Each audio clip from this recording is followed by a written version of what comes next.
Hello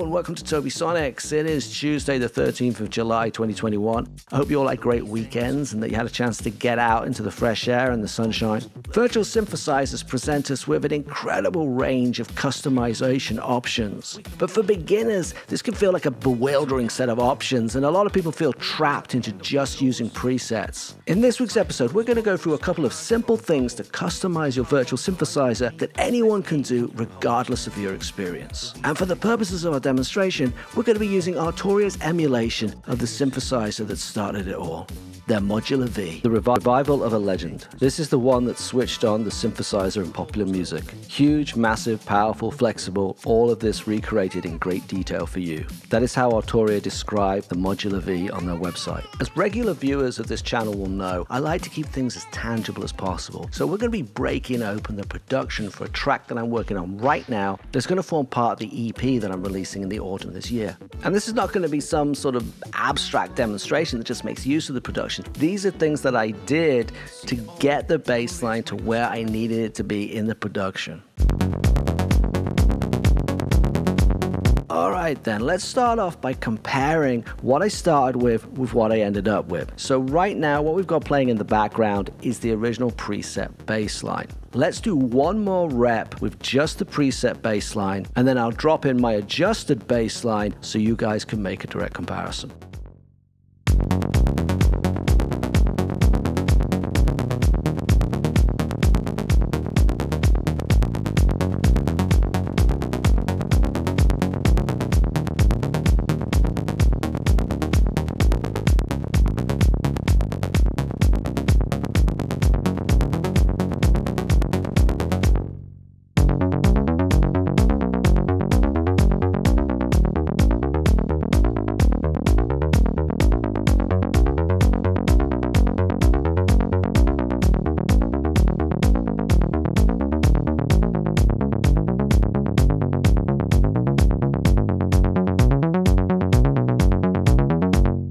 First thing that catches my ear is that we've lost that kind of busy, kind of up your nose edge to the preset bass line. I wanted something that was much more kind of blunt tonal and would like sit in the mix much more happily. The second thing is that my adjusted bass line is much tidier. There's not as much going on, there's not as much interest, no doubt. I also think that it's driving the mix more successfully.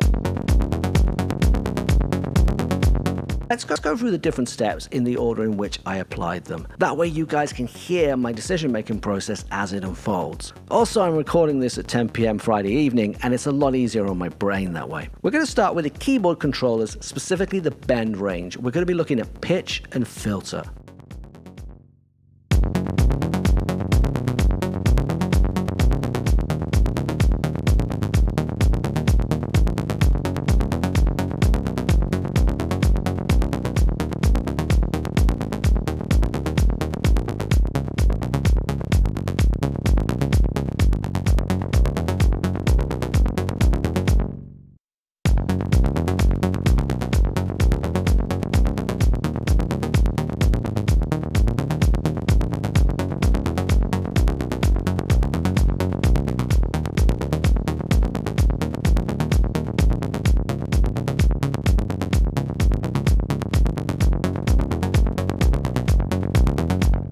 So I've adjusted the pitch from 45 semitones to just 7 semitones. And I've changed the filter from 0.6843 to 0.3520. What that's done for us is it's tightened up the bass line. I also think that it's helped to make the bass line feel a little bit more chunky. It's brought in a little bit of texture. Right, next up, the envelope filters. Right now we're listening to the original bassline sound plus the changes we've already made to the key controllers in the bend range, the pitch and the filter. We'll do one more rep with just the bend range changes, and then I'll drop in the changes for the envelope filter.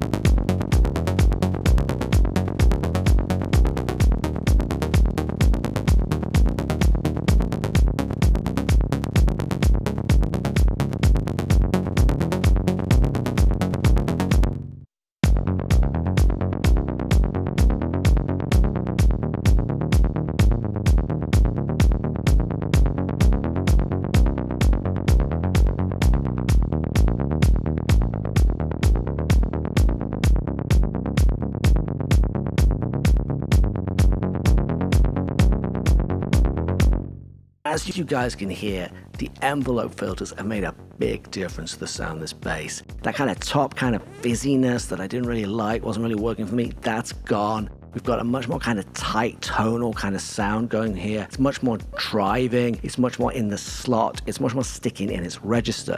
So what is it that I changed to get that to happen?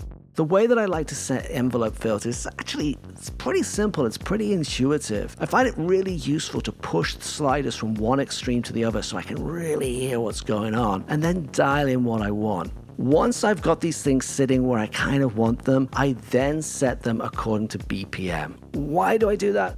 Because I find it's more musical if I do that. I find that it sits more naturally with the groove, with the beat. It's something that I like to do. Let's have a quick tweak of the filter cutoff. Right now, we're listening to the original preset plus the changes we've made already to the pitch and filter on the bend range and the envelope filters for both VCA1 and VCA2.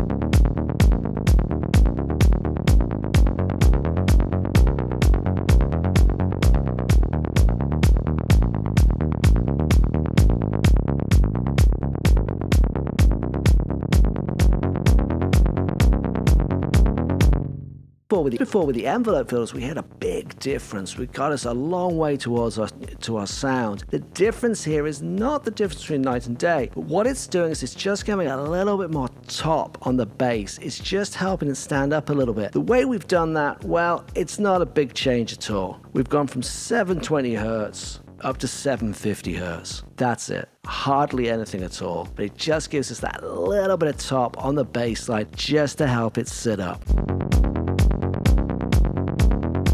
Then we go with a deep dive into the oscillator part of the synthesizer, but don't worry, we're not going to be diving that deep at all. We're going to keep ourselves at the shallow end. This is the part of modular synthesizers that can really throw people off. Right now, we're listening to the original bass line plus the changes we've already made.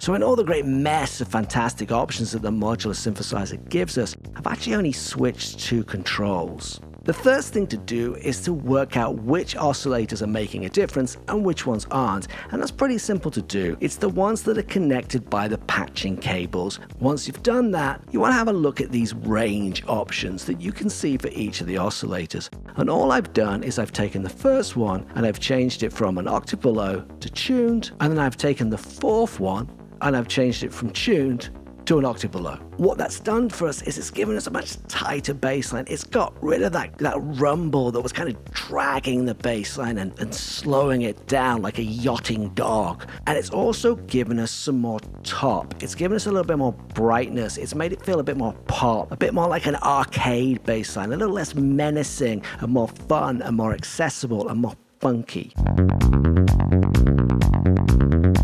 Finally, what is perhaps the simplest trick in the book? We're going to turn the delay off. So right now, we're listening to the preset bass plus all the changes we've made so far. Let's do one more rep like that, and then I'll switch off the delay so you guys can hear the difference.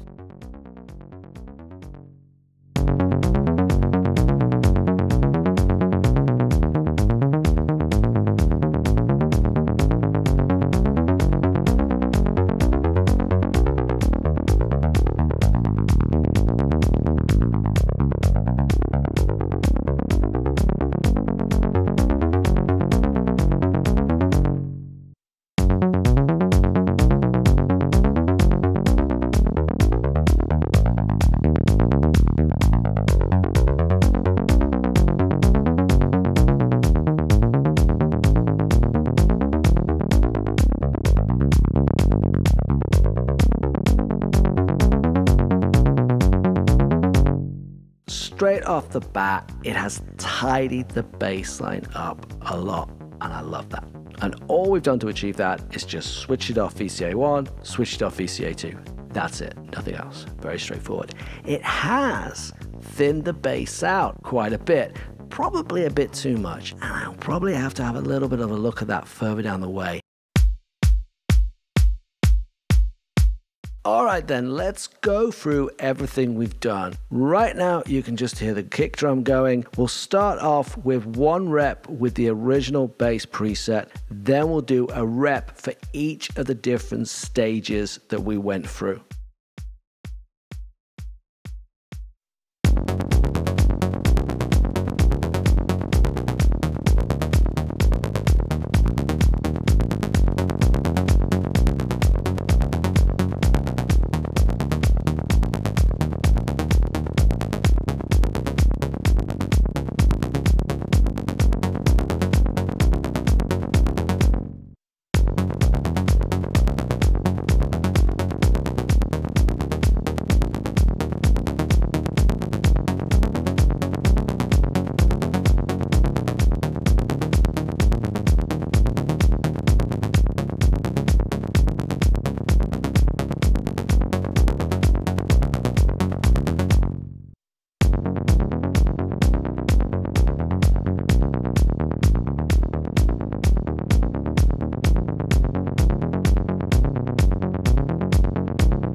In all honesty, the thing that actually catches me the most when I listen back to that is me thinking, should I have taken that delay off? Not so sure. I might be adding that back before the track gets released. Just goes to show, just because you can do something doesn't mean you should. So there we have it.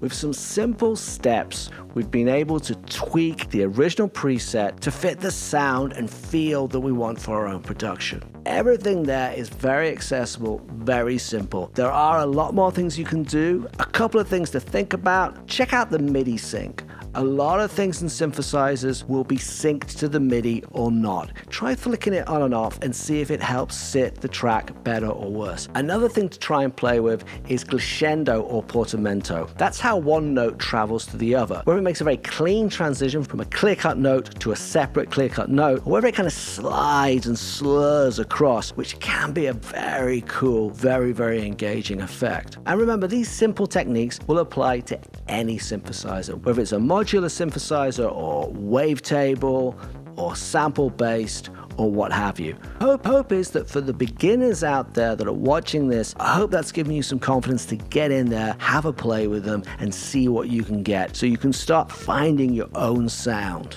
If you found this week's episode useful, please take a moment to like the video and subscribe to my channel. It really does help me out. Thank you for taking the time. It's at this point in the video that I usually say something along the lines of, and if you'd like to hear this production in context, you can find this single on Spotify or any of the major streaming platforms. But in the case of this production, you can't because it's not going to be out until the autumn. If you'd like to catch it when it comes out and do me a big favor at the same time, you can follow me on your favorite streaming platform. There's a link in the comments below, and that will take you to a link to my artist profile for each of the major streaming platforms. Thank you so much for watching. If you have any questions about today's video or any of my productions, feel free to ask me in the comments below, or you can catch me via social media at Tobisonics. Until next Tuesday, good night and good noise, stay safe and stay healthy.